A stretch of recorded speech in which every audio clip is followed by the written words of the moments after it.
Telah kita ketahui bersama ya, melalui berita di televisi maupun media sosial dan media lainnya, bahwa pekan terakhir ini yang sedang viral ya, yaitu tentang pembakaran laut di wilayah Tangerang dan Bekasi ya. Jadi laut ini dibakar untuk kajian pada subuh hari ini seperti biasa disampaikan oleh yang terhormat Ustaz Sirabat Islam dan alhamdulillah beliau sudah berada di tengah-tengah kita. Pada kesempatan kali ini kita akan menyampaikan materi yang berjudul tahmid yang memikat hati. Mari kita simak bersama, semoga apa yang beliau sampaikan dapat menambah ilmu bagi kita dan meningkatkan keimanan dan kualitas ibadah kita sehari-hari. Di akhir acara barangkali ada pertanyaan dari para jamaah, insya Allah akan dijelaskan oleh Pak Ustaz. Kemudian sebagai acara penutup, para jamaah jangan pulang dulu, kita ngopi bersama di teras masjid. Saya kira dari kami sekian, terima kasih. Kita akhiri. Wassalamualaikum warahmatullahi wabarakatuh. Pada Ustaz kami.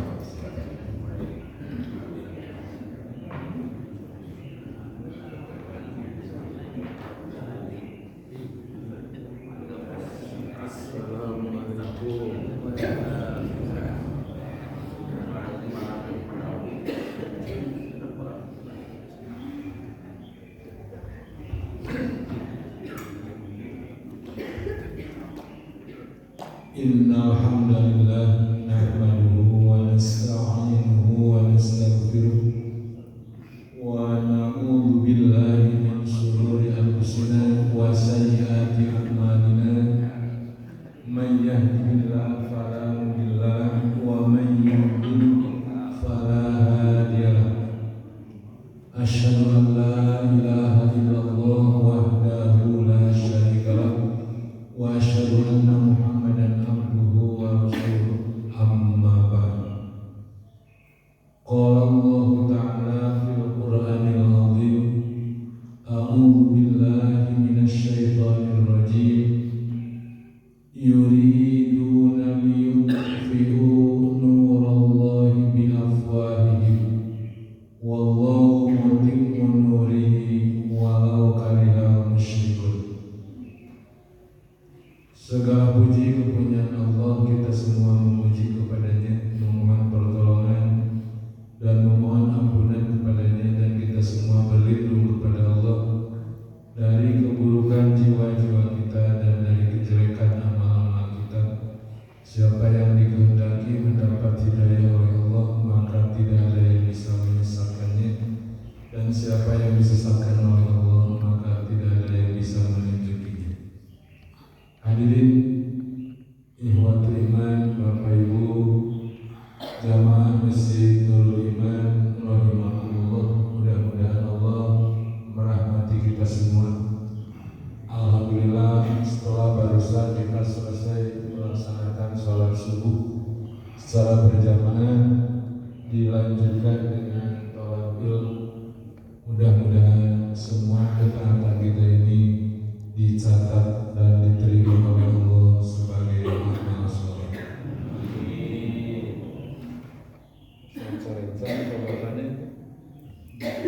Bapak-bapaknya soretan, ibu apa?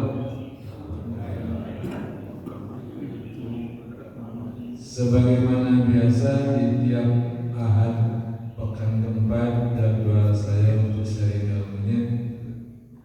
Materi sharing ilmu untuk Ahad sekarang yaitu tahmid yang memikat hati.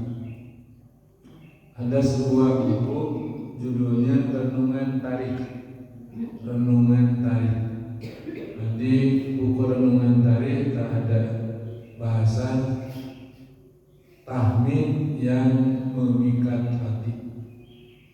Tahmid innal hamdalillah yang seperti tadi di mukadimah saya sampaikan, innal hamdalillah Sesungguhnya segala puji kepunyaan Allah. Nahmaduhu, kami memuji kepadanya. Wa nasta'inuhu, dan kami memohon pertolongan kepadanya. Wa nastaghfiruh, dan kami memohon ampunan kepadanya. Wa na'udzu billahi, dan kami berlindung kepada Allah. Min sururi anfusina, dari keburukan jiwa-jiwa kami. Wa min sayyiati a'malina, dan dari kejelekan amal-amal kami. Tahmid yang ini memikat hati seseorang sampai masuk Islam. Diman tersebutlah Diman. Diman itu terkenal di kampungnya di daerah Yaman. Di Yaman ada sebuah kampung namanya Kampung Ajdi Sanua. Hiduplah Diman sebagai seorang dukun. Yang melatar belakangi Diman ingin bertemu dengan Rasulullah. Di antara cara orang kafir Quraisy untuk menghalang-halangi dakwah Rasulullah dengan dua cara. Satu, teror fisik. Dua, teror mental. Jadi dua cara ini yang dilakukan oleh orang kafir Quraisy untuk menghalang-halangi dakwah Rasul. Bahkan keinginan mereka Rasulullah itu berhenti dakwahnya.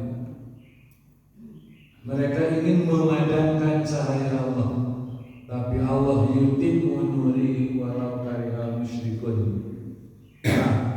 Di antara cara-cara yang dilakukan oleh orang kafir Quraisy dibagi dua. Satu, teror fisik. Dua, teror mental.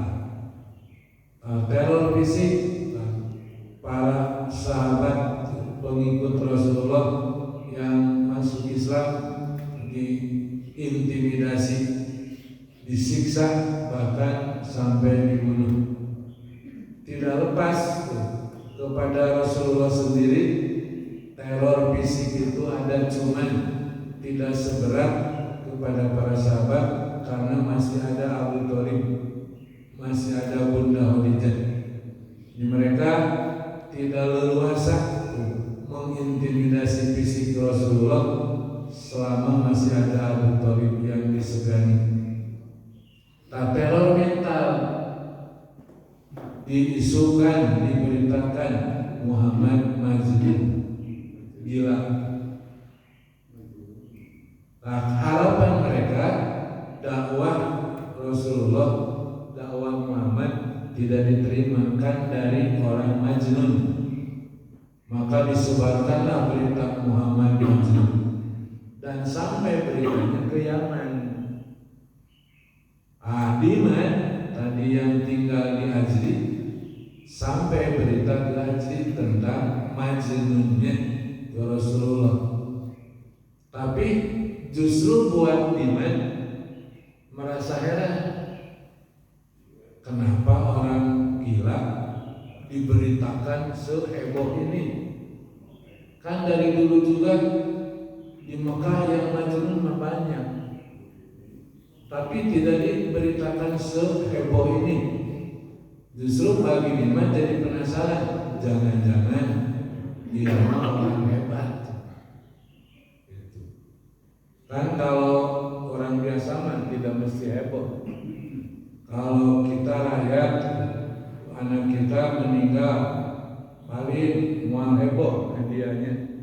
Tapi kalau anak Pak Gubernur yang meninggalnya heboh Pak, medsos. Karena anak pejabat.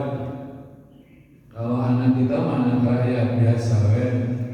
Makanya Diman juga heran, orang gila diberitakan seheboh ini, jangan-jangan orang hebat. Makanya terdorong Diman ingin datang ke Mekah.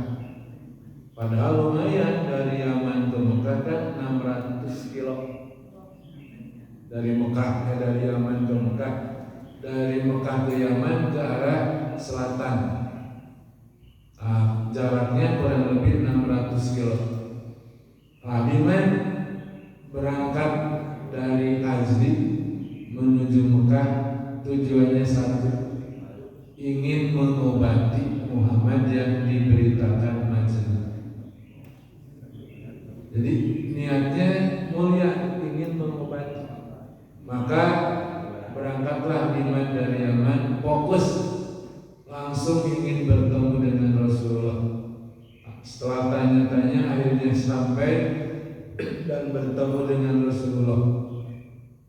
Diman tidak banyak basa-basi, langsung kepada Rasulullah menawarkan, Muhammad, ala urkika, Muhammad, bolehkah aku meruqyah? Bolehkah aku menjampaimu? Orang jampai dengan izin Allah. Banyak orang yang sembuh melalui ruqyah. Jadi untuk meyakinkan Nabi Muhammad, Diman mengatakan dengan izin Allah banyak orang yang sembuh melalui ruqyah. Mendengar tawaran tersebut, Rasulullah senyum. Oh, berarti berita tentang dirinya majnun sampai ke Yaman. Maka beliau kemudian membacakan tahmid tadi. Innal hamdalillah nahmaduhu wa nasta'inuhu wa nastaghfiruh wa na'udzu billahi min shururi anfusina wa min sayyiati a'malina. May yahdihillahu fala mudhillalah wa may yudlil fala hadiyalah. Diman menyimak untaian tahmid tersebut sampai mengatakan, Muhammad, ulangi sekali lagi. Diman heran, Diman tertarik dengan untaian tahmid tadi. Berarti Diman memperhatikan, menyimak sampai minta ulangi sekali lagi. Oleh Nabi diulangi. Innal hamdalillah nahmaduhu wa nasta'inuhu wa nastaghfiruh sampai selesai. Diman sekali lagi. Aid haula'il kalimati ya Muhammad. Ulangi kalimat-kalimat tadi, hai Muhammad. Diulangi lagi oleh Nabi tekatil kalinya. Beres 3 kali ulang, Diman mantap hatinya, yakin hatinya, ini bukan omongan manusia, ini pasti wahyu dari langit. Sebab saya seorang dukun, banyak tahu perkataan dukun. Saya tahu tukang sihir, banyak tahu ilmu-ilmu sihir, tapi tidak sehebat ini ungkapannya. 3 kali diulang, hati Diman cukup mantap untuk mengucapkan 2 kalimat syahadat. Muhammad, ulurkan tangan. Yang keempat, bukan minta diulang, minta diulurkan tangan Rasulullah. Kemudian oleh Diman diterima tangan Rasulullah dan dicium, kemudian mengucapkan 2 kalimat syahadat. Asyhadu an la ilaha illallah wa asyhadu annaka rasulullah. Aku bersaksi tidak ada Tuhan yang berhak disembah selain Allah, dan aku bersaksi bahwa Engkau hamba dan utusannya. Tertarik tuh, terpikat oleh tahmid. Jadi tahmid yang memikat hati Diman cukup dengan mendengarkan tahmid 3 kali meyakinkan dirinya untuk masuk Islam. Padahal Rasulullah tidak berdakwah, tidak menerangkan kepada iman ini dan itu tentang Islam. Cukup dengan mendengarkan tahmid. Nah itulah ketika hidayah telah menyapa hati seseorang, maka penyebabnya tidak heboh. Penyebabnya kemarin hadas mendengar bismillah masuk Islam. Nah, Dimat sekarang mendengar hamdalah masuk Islam.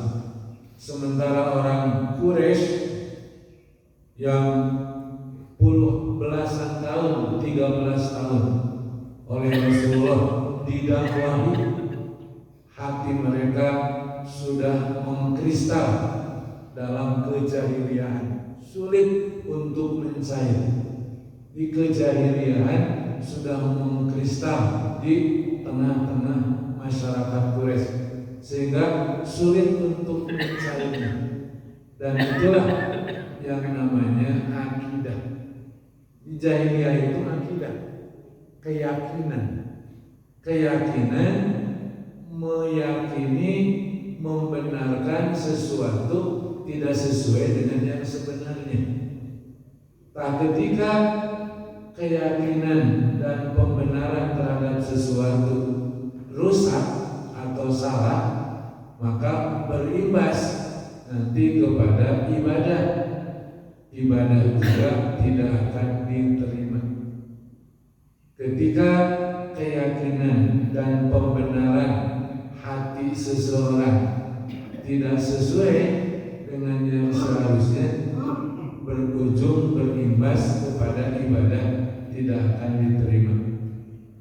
Karena itu dakwah yang diprioritaskan oleh para rasul adalah mengajak umat untuk membersihkan dulu akidah.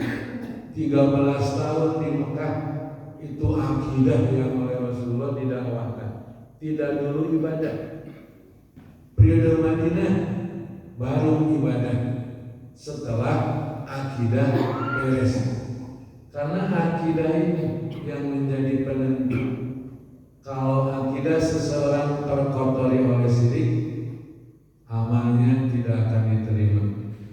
Kalau akidah seseorang sesat, ibadahnya tidak akan diterima.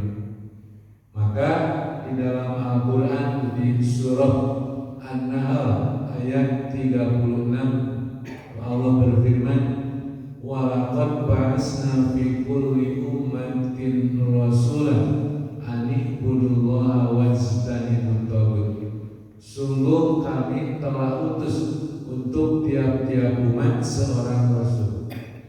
Tugas rasul an i'budullaha wajtanibut taghut, mengajak umat ibadah hanya kepada Allah saja dan melarang umat ibadah kepada selain Allah. Nah, sikap umat terhadap dakwah Rasul terbagi dua. Faminhum man hadallah, di antara umat ada yang mendapat hidayah dari Allah, membenarkan, mengimani, menjadi pengikut, menjadi pembela. Tapi sebagian lagi, wa minhum man haqqat alaihi dhalalah, di antara umat ada yang tetap dalam kesesatan, membohongkan, mengingkari, memusuhi, bahkan membunuh para nabi.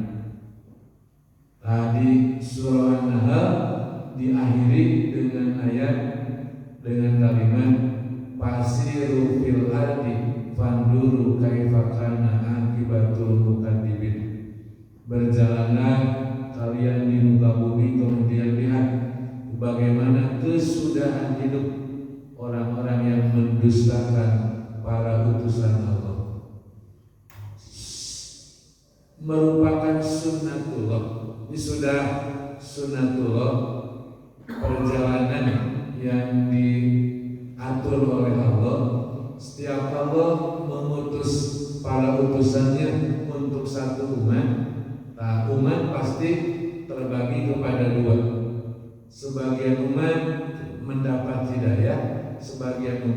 tetap dalam kesesatan. Dan yang mendapat hidayah dibanding dengan yang tetap dalam kesesatan pasti selalu paling banyak yang tetap dalam kesesatan. Yang dapat hidayah jumlahnya selalu sedikit. Sejak Rasul pertama Nabi Nuh yang beriman karena Nabi Nuh dari masyarakat Babilonia yang waktu itu ada, kan Nabi Nuh diutusnya di Irak, di Babilonia, sama dengan Nabi Ibrahim. Cuma Nabi Ibrahim hijrah ke Palestina, dan Nabi Nuh diutus di Babilonia. Berdakwah tuh 950 tahun usia Nabi Nuh. Kalau dari 950 tahun dipotong, misalnya sebelum jadi Rasul, rata-rata diangkat usia 40. Nah, berarti ratusan tahun Nabi Nuh berdakwah di kaumnya, di kotanya, di Babilonia. Berapa yang mendapat hidayah? Saparaku. Berapa orang? Kurang lebih 80 pasangan. Itu juga campur, bukan manusia semuanya, tapi dengan hewan ternak. Yang 80 pasangan itu kan di perahu, lantai ke-1, lantai ke-2 hewan-hewan, ketiga burung-burung. Nah, manusianya hanya berapa orang? Tuh, dari Rasul pertama yang mendapat hidayah dengan yang tetap dalam kesesatan, itu sunnatullah selalu yang dapat hidayah lebih sedikit, yang sesat lebih banyak. Rasul yang paling banyak pengikut Nabi Muhammad dibanding dengan rasul-rasul sebelumnya, terhitung paling banyak pengikut. Tapi kalau dibandingkan dengan jumlah umat yang ada, tetap Rasulullah juga pengikutnya sedikit dibanding dengan umat yang ada. Bahkan ada di surah Yasin, kan diceritakan di surah Yasin ada 3 orang Rasul, pengikutnya seorang. Rasulnya 3 orang. Di negeri Intokia, sebuah negeri yang berada di antara Romawi dan Iskandaria. Nah, antara Romawi dan Iskandaria ada negeri Intokia, dirajai oleh seorang raja yang bernama Intoeis. Rajanya Intoeis. Semua penduduk Intokia nyembah patung. Nah, untuk meluruskan keyakinan orang Intokia, Allah mengutus 2 orang Rasul. 2 orang Rasul ini dibohongkan oleh orang Intokia. Maka Allah menambah seorang Rasul. Jadi tiru, fa'ajjajna bisalisin faqalu inna ilaikum mursalun. Di surat Yasin. Maka kami kuatkan dengan 3 Rasul. 3 orang Rasul itu berdakwah di negeri Intokia, tapi 3 orang Rasul ini pun sama dibohongkan, bahkan dibunuh. 3 orang Rasul. Sebelum dibunuh, 3 orang Rasul ini, wajah amin aqsal madinati rajulun yas'a. Dari penjuru negeri datang seorang anak muda dan mengatakan, saya beriman kepada 3 orang Rasul itu. Tuh, jadi sanagara menjadi pengikutnya saluran, Rasulnya tiluan menjadi pengikutnya saluran. Nah, siapa 3 orang Rasul yang di surah Yasin? Tidak ada daftar namanya dari 25 Rasul. Jadi tidak ada daftar namanya di yang 25 nama Rasul tersebut tuh tidak secara eksplisit diterangkan, hanya fa'ajjajna bisalisin. hanya dengan secara implisit. Tapi dalam tafsir Ibnu Katsir oleh Imam Ibnu Katsir dijelaskan 3 orang Rasul tersebut. Yang ke-1 namanya Samun, 2 Yuhana, 3 Bulis. Samun, Yuhana, Bulis, Samun, Yuhana, Bulis. Bukankah ayat yang 25 Nabi dan Rasul deretannya tidak ada. Samun, Yuhana, Bulis, seorang anak muda yang beriman kepada 3 orang Rasul tersebut. Tadi di dalam tafsir Ibnu Katsir dijelaskan namanya Habib An-Najjar. Nah, sebelum 3 orang Rasul tersebut dibunuh, Habib An-Najjar dulu yang dibunuh. Sebelum 3 orang Rasul tersebut dibunuh, pengikutnya dulu Habib An-Najjar dulu dibunuh. Baru 3 orang Rasul.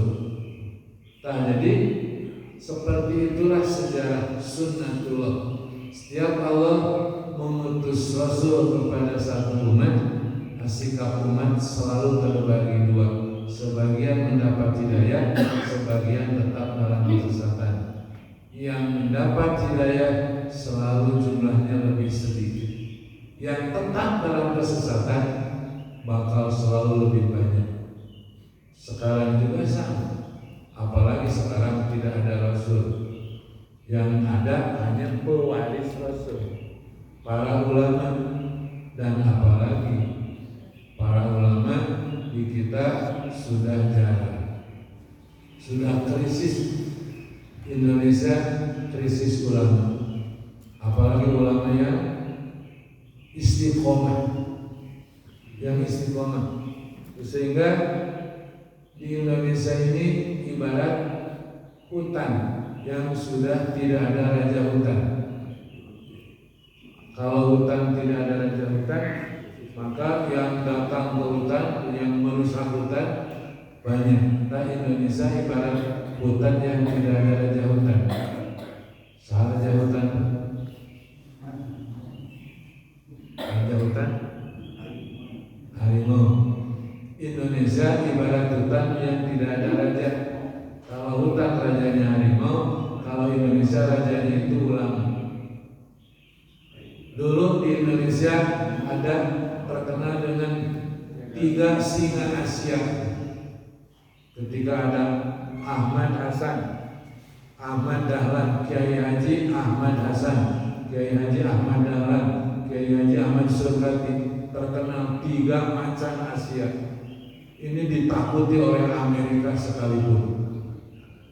Sampai buku-buku Hasan itu ada di Universitas Chicago, ada, dan itu sangat diawasi. Menurut mereka membahayakan buku-buku karya Hasan itu. Nah, ketika Indonesia memiliki 3 singa, maka orang-orang luar itu pada takut oleh Indonesia. Singana terus beraraya pada maka Indonesia sekarang mau dari berbagai rongrongan itu yang oleh Rasulullah diramalkan. Yusiku antadana alaikumul umamu kama tadana akalati rakosati. Maka datang waktunya kalian ibarat makanan yang terhidang yang siap disantap dari berbagai tempat. Para sahabat bertanya, apakah jumlah kita sedikit waktu itu wahai Rasul? Tidak, jumlah kalian banyak, tapi kalian ibarat buih di laut. Umat Islam di akhir zaman secara kuantitas bakal banyak, tapi kualitasnya seperti buih laut. Dicabut dari hati musuh rasa takut dan ditampak dimasukkan ke dalam hati umat Islam penyakit wahan. Apa wahan itu wahai Rasulullah? Cinta dunia dan takut mati. Itu panennya sieun maut resep kana dunia. Makanya musuh tidak takut karena umat Islamnya sedang di itu penyakit tuahan tadi. Beda dengan zaman Rasulullah, umat Islam itu tidak takut mati, tidak cinta dunia. As-Sa'di, seorang prajurit di bawah komandan Sa'ad bin Abi Waqqas. Sa'ad bin Abi Waqqas ketika memimpin perang melawan Persia, terkenal dengan perang Al-Qadisiyah. Sa'ad memimpin pasukan 32.000 melawan Persia 240.000. Tidak takut. 32.000 melawan 240.000. Orang-orang Persia percaya diri benteng pertahanannya tidak bisa ditembus karena punya dua benteng alam, yaitu berupa danau Tigris, sungai Tigris yang dalam, yang luas, tidak bisa diseberangi kecuali dengan perahu. Mereka berkeyakinan bahwa danau Tigris sebagai benteng alami yang tidak bisa dilewati. Selain mereka punya benteng pertahanan bikinan, benteng yang pokok danau Tigris.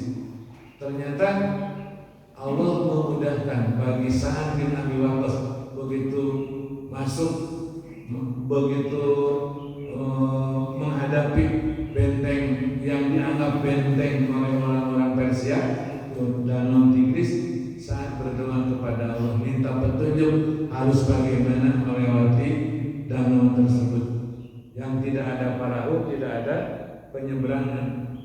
Allah memberi petunjuk kepada Sa'ad, lewati saja.